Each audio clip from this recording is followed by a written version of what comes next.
que o BNG é a forza política que defende coas mans libres os intereses de Galiza, que somos quen estamos poñendo na xenda estatal o noso país e que somos quen defende os intereses dos galegos e das galegas, sexa quen sexa o inquilino da Moncloa, porque o BNG é a forza política que lle dá voz e voto a Galiza ante Madrid.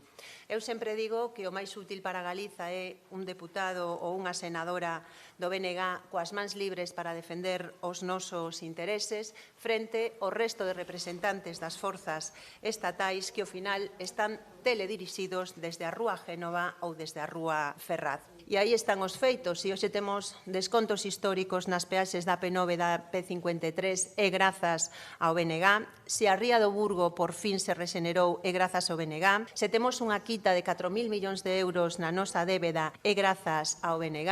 Se se ten avanzado na modernización da liña do tren entre Lugo, Ourense e agora Coruña é grazas ao BNG. E se hoxe estamos máis cerca de ter un servizo de cercanías é tamén grazas ao BNG. Se fomos capaces de conseguir isto con un deputado e con unha senadora, que non sería capaz de facer o BNG con máis representación en Madrid.